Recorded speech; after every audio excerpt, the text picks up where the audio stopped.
In this video, we will talk about the top 5 of the week of where to get retro video games. Like seriously, it can be hard to find retro video games. So we will be discussing the 5 places that I normally go to if I am looking for games. And so I wanted to let you guys know what my 5 most used kind of tactics in order to get retro video games. Now, these games are most of the time not new, and that's where I think this kind of makes it a little harder to find these games because you've got to find them used. So I'm going to give you a few ideas of how you should go and look for games and search out these places that might potentially have games. Now, the first one is a game store.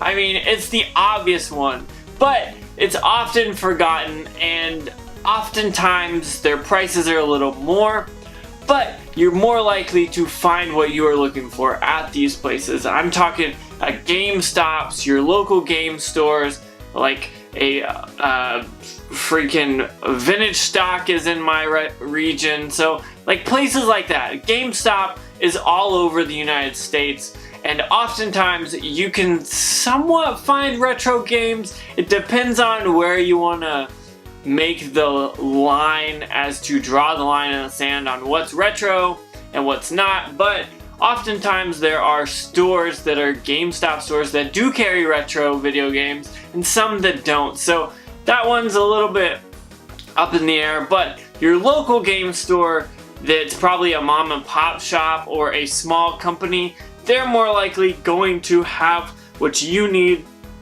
And they, like I said, the prices might be a little bit higher than what you'd want to pay, but at the same time, you're paying to have that today, you're paying that to have them test it, you're paying it for them to clean it, and you're getting that guarantee that, hey, this works, and if you don't, you'll get your money back. So that's why I think game stores are a good place to look.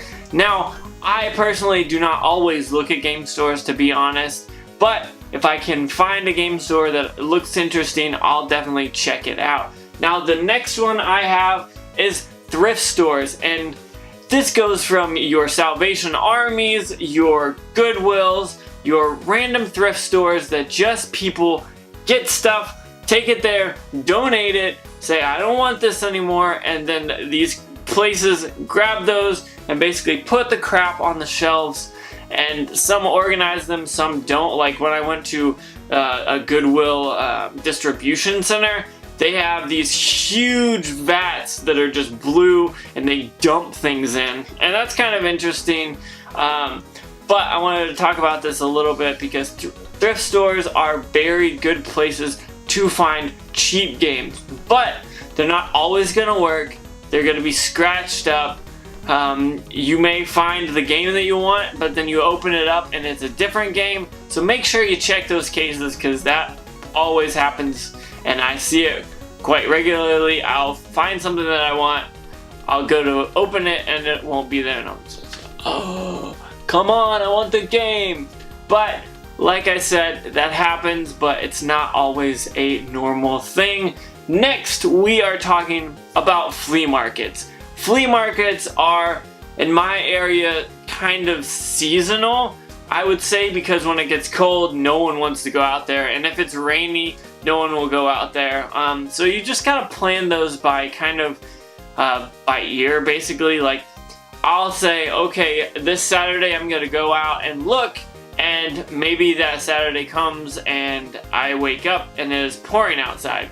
Well, I shift gears and go to some other places, and I'll probably won't go to those flea markets just because when I see them, I'll drive by and there's like 10 cars in the parking lot. I'm like, it's not even worth it, honestly. Sometimes I stop, sometimes I don't, but there's other places that I like to go when it is rainy. So I say flea market because you can always negotiate with them. Sometimes you may not actually get a better deal, but you can always negotiate with them and let them know, hey, I'm interested in this, but instead of $5, can we do $3? And if you do it politely and talk to them well and make that relationship, they're more than likely gonna say, yeah, that works. Thank you so much for buying.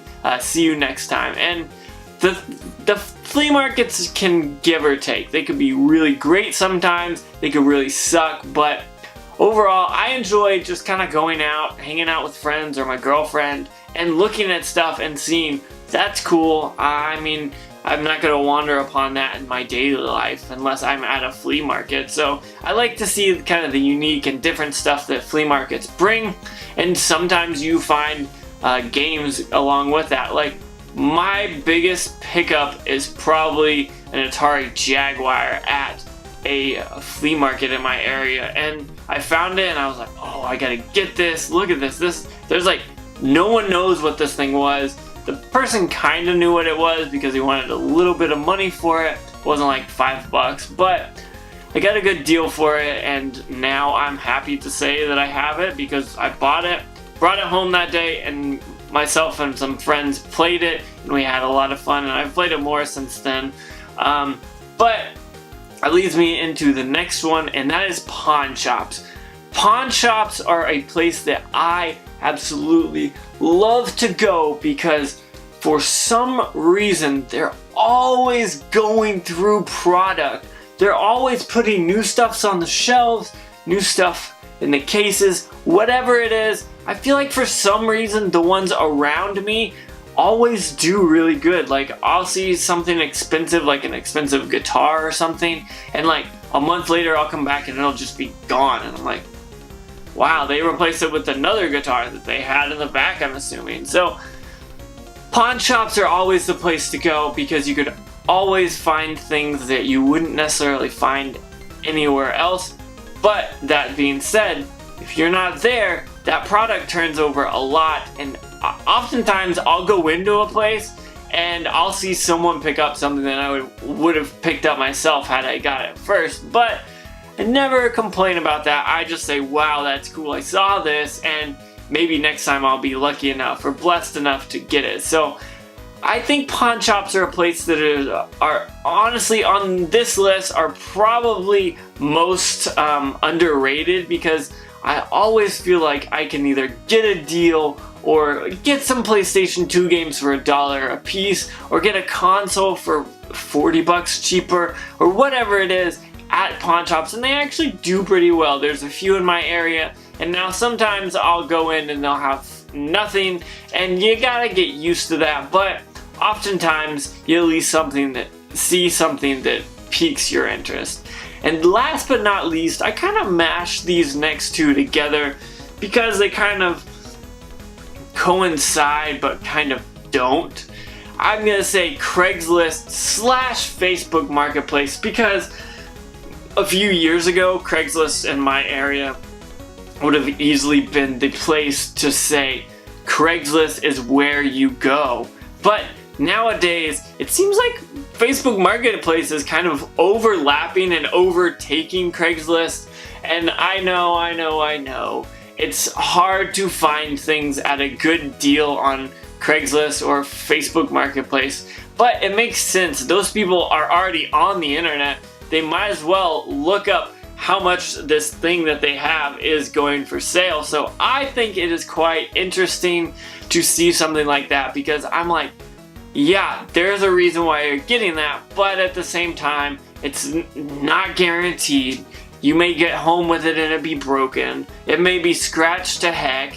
I don't know, and it's kind of hard to be like happy and comfortable going and either doing Craigslist or Facebook, but if you can find the deals, I think it definitely makes it worth it. And for me, I have found so much stuff on Craigslist and Facebook Marketplace. Now, it seems like those are kind of drying up, and they're not always that good of places to go nowadays. I feel like I see the same thing, but I feel like that's everywhere. But it does happen. You can find good stuff there, and that's why I put it on the list. But now we're done with the list, so I want to say thank you for watching. This is a video that I always enjoy making every week, coming up with something new to talk about 5 things. It's not always easy, but it always tends to be fun. So comment down below if you've got any ideas that you want to see me talk about, and I will look into it and probably do it in the future. So with that being said, I want to say thank you so much for watching. Don't forget to like, comment, subscribe. Make sure you hit that bell notification. But most importantly, make sure you have a good day.